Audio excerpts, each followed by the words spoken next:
Islamic revolution ఇదొచ్చేసి 1978లో start అయింది. 78లో start అయ్యి 79లో end అయింది. ఒకప్పుడు ఇరాన్ దేశంలో ప్రజలు ఇలా ఉండేవారు. కానీ ఇప్పుడు చూస్తే ఇలా ఉన్నారు. అంటే ఒకప్పుడు బుర్కా అనేది వేసుకునేవారు కాదు. అమెరికా ఇంకా బ్రిటిష్ వీళ్ళు ఎలా ఉంటారో అలానే ఉండేవారు. కానీ ఈ ఇస్లామిక్ రివల్యూషన్ ఏదైతే ఉందో దీనివల్ల ఇరాన్ మొత్తం చేంజ్ అయిపోయింది. అయితే ఇంతకీ ఇస్లామిక్ రివల్యూషన్ అంటే ఏంటి? వెస్ట్రన్ కంట్రీగా ఉండే ఇరాన్ దేశం ఇలా అయిపోవడానికి కారణం ఏంటి? ఇరాన్ దేశంలో అమ్మాయిలకి ఫ్రీడమ్ అనేది లేకపోయింది. సో వీటన్నిటి గురించి ఇప్పుడైతే తెలుసుకుందాం. ఒకప్పుడు ఇరాన్ దేశాన్ని కాజా డైనాసిటీ వాళ్ళు పాలించేవారు. 1789 నుంచి 1925 వరకు వీళ్ళైతే పాలించారు. అంటే ఒకప్పుడు ఇండియాలో ముఘల్స్ ఎలా ఉండేవారో ఇరాన్‌లో అయితే కాజా డైనాసిటీ వాళ్ళు ఉండేవారు. మన ఇండియాలో ముఘల్స్ వల్ల ఇండియా అయితే డెవలప్ కాలేదు. సో ఇరాన్‌లో కూడా కాజా డైనాసిటీ వల్ల అసలుకేం డెవలప్ కాలేదు. వీళ్ళైతే ఇరాన్‌లో ఉండే ప్రజల్ని పట్టించుకునేవారు కాదు. వీళ్ళు రూలింగ్‌లో ఉన్నప్పుడైతే బ్రిటిష్ వాళ్ళు చాలా దోచుకునేవారు. సో ఇలా జరగడం ప్రజలకైతే అసలు నచ్చలేదు. అప్పుడు ఇరాన్‌లో ఉండే ప్రజలు తిరుగుబాటు చేశారు. ఇరాన్‌లో ఉండే ప్రజలు ప్రొటెస్టులు చేశారు. దీంతో ప్రజలందరూ కలిసి కాజా డైనాసిటీ వాళ్ళని తొలగించారు. తర్వాత అయితే వీళ్ళందరికీ లీడర్‌గా రేజా షా పల్లవి ఇతనైతే వచ్చాడు. ఇతనొచ్చాక కంట్రీని అయితే చాలా డెవలప్ చేశాడు. ముఖ్యంగా ఉమెన్స్‌కి అయితే చాలా సపోర్ట్ చేశాడు. అంటే ఇక్కడ ఎడ్యుకేషన్ వైస్‌గా ఉమెన్స్‌కి అయితే చాలా బాగా సపోర్ట్ చేశాడు. ఇతను రూలింగ్‌లో ఉన్నప్పుడు యూరోపియన్ కంట్రీస్‌తో మంచి రిలేషన్ ఉండేది. జర్మనీ కావచ్చు, బ్రిటిష్ కావచ్చు, ఫ్రాన్స్ కావచ్చు. ఇలా కొన్ని కంట్రీస్‌తో మంచి రిలేషన్ ఉండేది. తర్వాత కొన్ని రోజులకి ఇతను కూడా దిగిపోయాడు. ఇతను దిగిపోయాక ఇతని కొడుకు మొహమ్మద్ రెజా వచ్చాడు. మొహమ్మద్ రెజా అయితే ఇరాన్‌ని పాలించాడు. ఇక్కడ మొహమ్మద్ రెజా ఎవరైతే ఉన్నారో ఇస్లామిక్ రెవల్యూషన్ రావడానికి ఇతనే కారణమని చెప్పాలి. ఇక్కడొచ్చేసి ఇతనే మెయిన్ క్యారెక్టర్. ఇతను రూలింగ్‌లోకి వచ్చాక బుర్కా అనేది వేసుకోవాలా వద్దా అని ఇరాన్‌లో ఉండే ప్రజలకే వదిలేశాడు.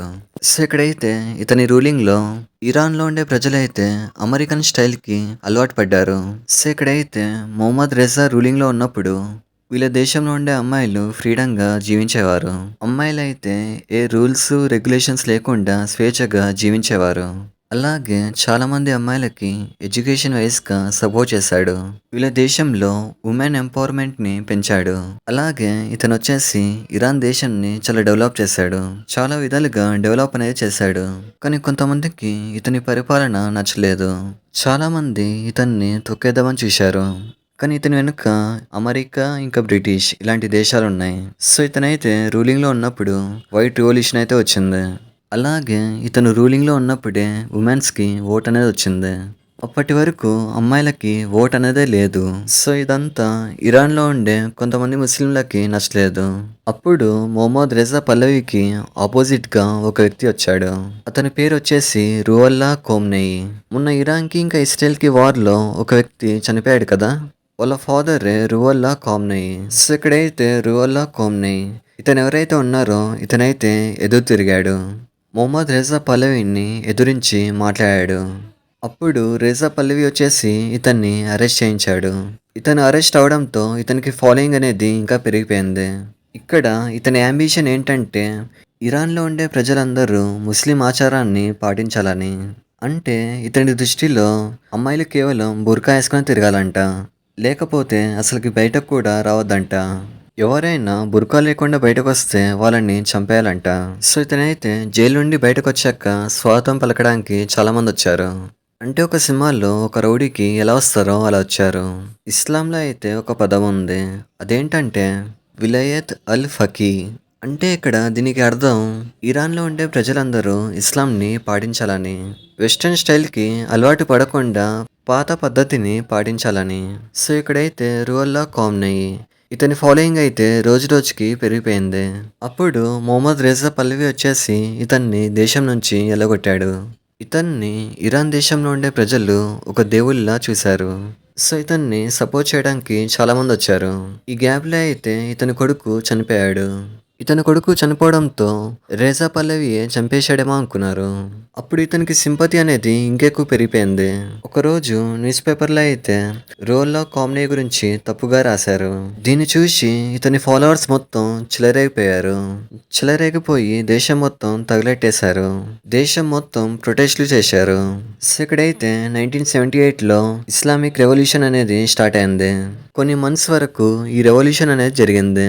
మొహమ్మద్ రేజా పల్లవి దిగిపోవాలని ప్రొటెస్ట్లు అయితే చేశారు. వీళ్ళపైన పోలీసులు ఎంత అటాక్ చేసినా కూడా ఆగలేదు. ఒక ఫ్రైడే రోజు అయితే చాలా మంది చనిపోయారు. ఒక్క ఫ్రైడేలో 118 మంది చనిపోయారు. అందుకే ఆ రోజుని బ్లాక్ ఫ్రైడే అన్నారు. ఇది వచ్చేసి 1978లో 8th సెప్టెంబర్ రోజు జరిగింది. సో దీనివల్ల రెవల్యూషన్ అనేది ఇంకా స్ట్రాంగ్ అయింది. ఇంతమంది చనిపోవడంతో వీళ్ళకి సపోర్ట్ చేయడానికి చాలా మంది వచ్చారు. సో ఫైనల్ గా అయితే మొహమ్మద్ రేజా పల్లవి ఇతనైతే పారిపోయాడు. ఇతనైతే అమెరికాకి వెళ్ళిపోయాడు. సో ఇతను అమెరికాకి వెళ్ళిపోవడంతో ఫైనల్ గా రువోలా ఖామ్నేయి అయితే ఇరాన్కి వచ్చాడు. ఇతను ఇరాన్కి వచ్చినప్పుడు కొన్ని లక్షల మంది స్వాగతించారు. సో అప్పటి నుండి ఇతనైతే సుప్రీం లీడర్ గా ఉన్నాడు. ఇరాన్ దేశానికి 1979 నుంచి 89 వరకు ఒక సుప్రీం లీడర్ గా ఉన్నాడు. ఇక్కడ సుప్రీం లీడర్ అంటే ప్రైమ్ మినిస్టర్, ప్రెసిడెంట్ వీళ్ళిద్దరికంటే ఎక్కువ అని. సుప్రీం లీడర్ అంటే ఇరాన్ లో హై పొజిషన్. ఇతను చనిపోయాక 1989 నుంచి ఆయతొల్లా అలీ ఖామ్నేయి ఇతనైతే పాలించాడు. 1989 నుంచి 2026 వరకు ఇతనైతే పాలించాడు. మొన్న 28 ఫిబ్రవరి రోజు ఇతనైతే చనిపోయాడు. ఇరాన్కి ఇంకా ఇస్రాయల్కి జరిగిన వార్లో ఇతనైతే చనిపోయాడు. ఇతను పాలించినప్పుడు అమ్మాయిలకైతే సేఫ్టీ అనేది లేకపోయింది. సో ఫైనల్గా అయితే ఇప్పుడు అమ్మాయిలైతే ఫ్రీడంగా ఉండొచ్చు. సో ఇది మ్యాటర్. ఇలాంటి మరిన్ని వీడియోస్ కోసం లైక్, షేర్, సబ్స్క్రైబ్ చేయండి. Thank you.